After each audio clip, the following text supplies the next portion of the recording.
Mosi-mosi, John. Angkat dong, John. Motor Politan udah mau mulai nih. Yuk, kita bahas semua hal yang ada di jalanan metropolitan. Tapi sebelumnya mari kita berdoa supaya selamat sampai tujuan. Dan subscribe dulu bisa, keles.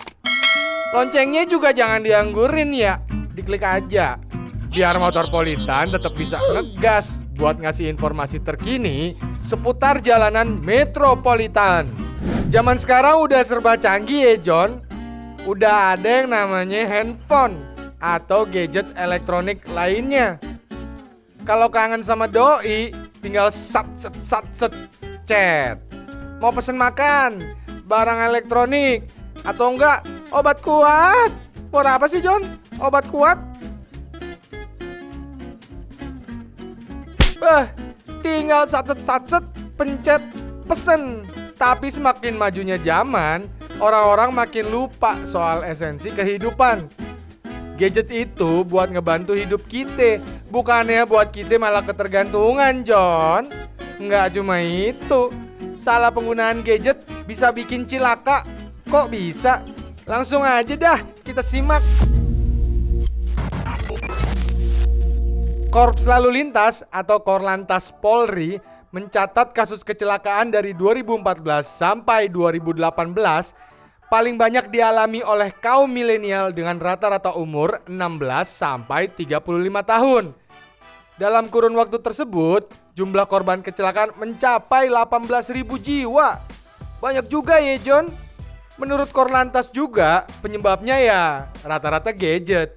Bikin penyakit juga ya ini barang atuh. Tapi jangan asal nyalahin alatnya, John. Semua alat itu tergantung penggunanya. Coba nih, lo pada yang ada di kota-kota besar, lihat deh. Kebanyakan sekarang orang pergi berkendara tuh ngandelin yang namanya Google Maps. Padahal udah ada Google Maps tradisional, alias nanya jalan dari warga sekitar. Dengan adanya Google Maps, orang jadi kadang kurang awas dari keadaan di jalan. Contohnya nih, biasanya yang sering banget pakai gadget sambil berkendara tuh abang atau empok ojol. Mohon maaf nih, bukannya gimana-gimana ya. Emang si gadget itu bagian dari kehidupan abang atau empok ojol. Tapi kan bisa ya pakai gadget sambil tetap awasin keadaan sekitar.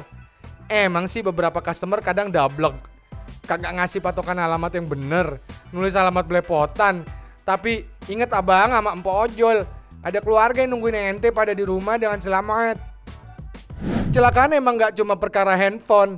Perkara nyumpel kuping pakai earphone juga bisa jadi penyebab kecelakaan. Kalau tadi biasanya yang kagak lihat kanan kiri sambil lihat map abang sama empok ojol. Yang sekarang dibahas nih lu pada kaum milenial. Ada rencana bulan depan. Berkendara sambil pakai earphone tuh bikin lu gak fokus sama keadaan sekitar.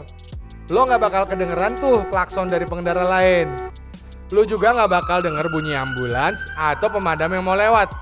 Yang namanya ambulans sama pemadam kan menyangkut hajat hidup orang ya. Mereka mah gaspol aja demi keselamatan bersama. Tapi kalau lo kesenggol mereka, ya hitungannya cilaka dong. Meski gitu, kecelakaan gak cuma dari penggunaan gadget, John. Ada banyak faktor lainnya. Mulai dari kendaraan yang kagak terawat, pengemudi ngantuk, kondisi jalan yang minim rambu, serta penerangan.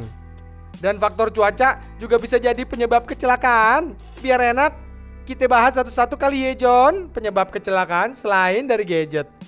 Pertama, faktor kendaraan yang kagak kerawat. Baru-baru ini ada kecelakaan yang melibatkan 17 kendaraan di tol Cipularang kilometer 92, John. Emang sih, katanya kilometer 90-an itu di Cipularang menyeramkan. Banyak mitos dari warlock alias warga lokal soal keangkeran jalan tol satu ini. Ngeri. Mulai dari Gunung Hejo yang memang merupakan tempat yang dianggap angker di kilometer 97. Di sana ada penunggu gaib petilasan, yaitu Syekh Magelung Sakti yang berperawakan tinggi besar, berbaju putih, memakai sorban, dan berjenggot. Berjenggot. Ih, serem, John. Di balik mitos angkernya, ada penjelasan ilmiah mengenai penyebab kecelakaan yang berkaitan dengan kondisi geografis jalan tol. Pada kilometer 92 sampai kilometer 93, Dari arah Jakarta terdapat 2 tikungan tajam dengan sudut kira-kira 80 derajat.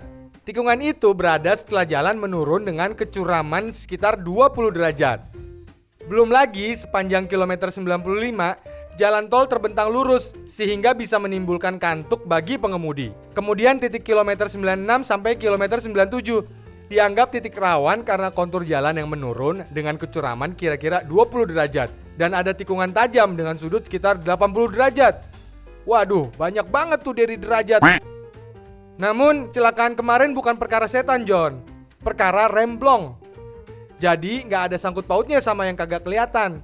Perkara rem ini yang ngebuat 17 kendaraan terlibat kecelakaan beruntun. Jadi, jangan nyalahin mereka yang kagak kelihatan ye. Padahal, hal ini bisa dihindari kalau bisnya dirawat dengan baik dan benar. Selain soal perawatan kendaraan, yang bikin kecelakaan biasanya kondisi jalan yang minim rambu-rambu atau penerangan. Hal ini bisa lo temuin di beberapa jalanan pinggir kota, apalagi rambu-rambu penanda tikungan atau enggak jalan licin. Itu penting banget buat keselamatan pengendara. Terus, jalanan yang terlalu gelap atau terlalu terang juga nggak baik buat pengendara. Kalau terlalu gelap dan sepi, bisa bikin highway hypnosis, John. Highway hypnosis syndrome dapat terjadi saat pengemudi melakukan perjalanan jauh.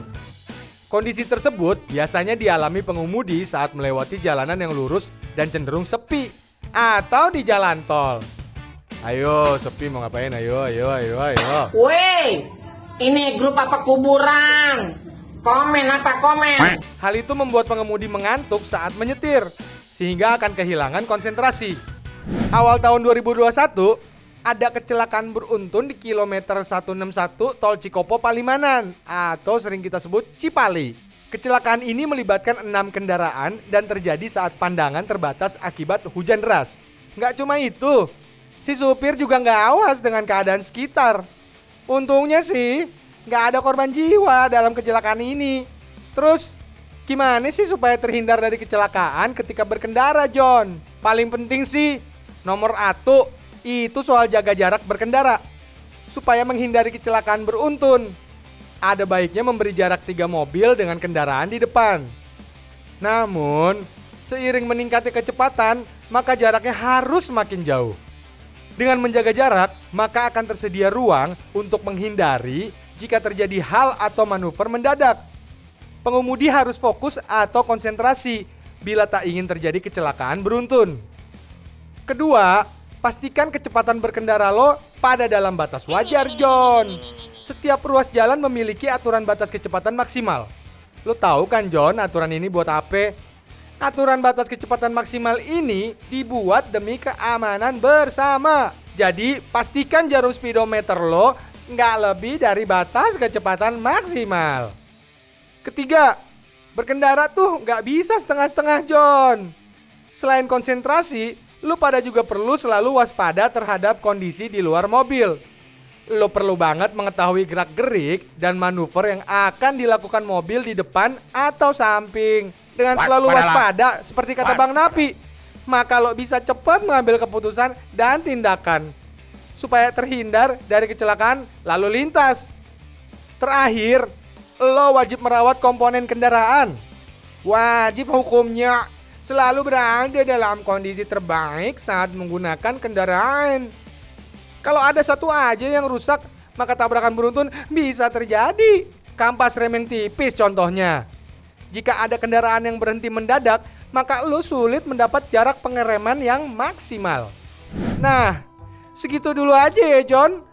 Selain tips di atas, jangan lupa untuk berdoa dulu sebelum berpergian. Semoga lo pada selalu aman ya ketika berkendara. Sekali lagi, jangan lupa subscribe YouTube Motorpolitan biar tahu info terkini soal keadaan di jalanan. Kita tutup seperti biasa dengan pantun. Makan tahu pakai bakwan. Motorpolitan undur diri dulu kawan.